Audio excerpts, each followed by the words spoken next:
আমরা ধারাবাহিকভাবেই আমাদের রেজাল্ট ধরে রেখেছি। এটা ঢাকা রেসিডেন্সিয়াল মডেল। আমরা মনে করি এবং সবার এক্সপেকটেশন যে এত সুন্দর একটা প্রতিষ্ঠান, এত ফ্যাসিলিটিস, এত রিসোর্স নিয়ে আমরা আমাদের কাজটা যদি এই মানে না করতে পারি, সেটা তাহলে আমাদের জন্য বড় একটা ব্যর্থতা।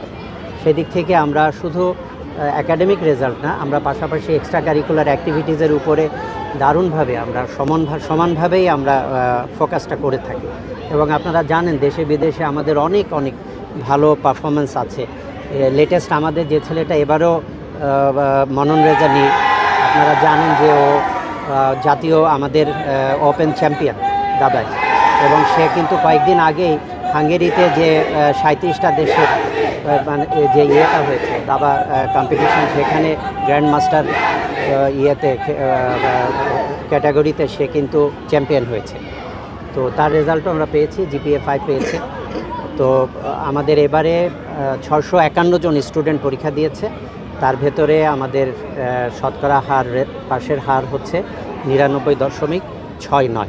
আমাদের অবশ্যই বলবো যে শিক্ষকদের যে এফর্ট, সেটা গ্রুপ এফর্ট আছে। আমরা ক্লাসরুমে যেটা চেষ্টাটা অব্যাহত থাকে, পাশাপাশি আমরা পরীক্ষার 6 মাস আগে থেকে এবার বোধহয় আমরা আরও বেশি সময় আগেই করেছি, যেটা গ্রুপ টিচার করে দিয়েছিলাম।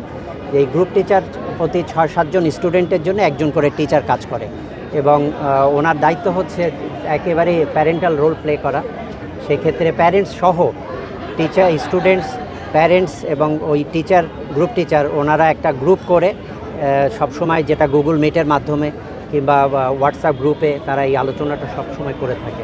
এবং যে স্টুডেন্ট যে সাবজেক্টে টিচারের কাছে মনে হয় যে একটু দুর্বল, কোনো জায়গায় সে ক্লাসে হয়তো পারফরমেন্সটা দুর্বল হচ্ছে, পরীক্ষার যেসব ক্লাস ছোটো পরীক্ষাগুলো হয়, ক্লাস টেস্ট, সেই সবে সে ভালো করছে না, তখন তাকে এক্সট্রা ক্লাস নেওয়া, ওই টিচার তখন সাবজেক্ট টিচারের সাথে তাকে কানেক্ট করে দেয়। প্রয়োজনে তাকে তার বাসায় যেয়ে পর্যন্ত আমাদের টিচাররা কিন্তু এই ব্যাপারগুলোতে সহযোগিতা করেছে। তো এই একটা ব্যাপার যেটা আমাদের জন্য আমরা ইউনিক, এই একটা কাজ সবসময় করছি।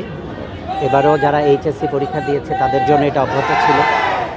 এডিশনালি আমরা এবার যেটা করেছি যে আমরা গুগল এই ফরম্যাটে স্টুডেন্টদেরকে MCQ পরীক্ষা নিয়েছিলাম রেগুলার, যে সে কিন্তু অফ টাইমে বিকালে সন্ধ্যায় তাকে যখনই রুটিনটা দেওয়া থাকে এবং রুটিন অনুযায়ী তাদের কিন্তু MCQ পরীক্ষা নেওয়া হয়েছে রেগুলার।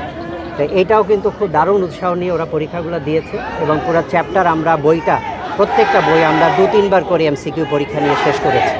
এইটা একটা নতুন আমাদের এই আইডিয়াটা এবার আমরা কাজ করি, ভালো হওয়ার পিছনে এই কাজগুলো আছে। আর আপনি যেহেতু আপনারা সবচেয়ে সচেতন একটা মানে কমিউনিটি, আপনি আগেই বলে ফেলেছেন যে এরা হলো করোনা ফেস করেছে, এরা কিন্তু নতুন কারিকুলাম ফেস করেছিল, যার জন্যে পড়ালেখা থেকে তাদের বুনিয়াদটা তাদের দারুণ দুর্বল ছিল। আমি অনেকের হাতের লেখা দেখেও কোনো ক্ষেত্রে হতাশ হয়েছি যে এইরকম হাতের লেখা একটা ছেলে SSC পরীক্ষা দিবে, এর সামনে কি করবে। আমরা তাদের হাতের লেখার জন্য কাজ করেছিলাম এবার, কারণ ওদের যে ক্লাস 3-4-এ কিংবা আরও ছোটো ক্লাসে, যে আমাদের যেহেতু ক্লাস 3 এন্ট্রি, ফলে তখন থেকেই কিন্তু হাতের লেখার জন্যে হোমওয়ার্ক দেওয়া, প্র্যাকটিস করানো, এই কাজগুলো করা হয়, বেসিকটা তৈরি করে দেওয়া, কিন্তু সেই সুযোগটা তারা পায়নি আসলে করোনার কারণে। তো এইসব কারণে আমরা তাদেরকে নিয়ে আমাদেরকে এক্সট্রা অনেক কাজ করতে হয়েছে। সার্বিক ফলাফলে খুশি। 2টা ছেলে যারা সায়েন্সে, আমি বলেছি যে ছেলেটা মেধাবী ছেলে, আমরা সেটার ব্যাপারে বোর্ডের সাথে যোগাযোগ করব। আর হিউম্যানিটিজের যে ছেলেটা, তার ব্যাপারে আমরা খোঁজ নিচ্ছি, গ্রুপ টিচারকে সাথে আমরা কথা বলে আমরা নিরীক্ষার জন্য জি সেটার সুযোগ থাকলে আমরা অবশ্যই সেটার জন্য কাজ করব।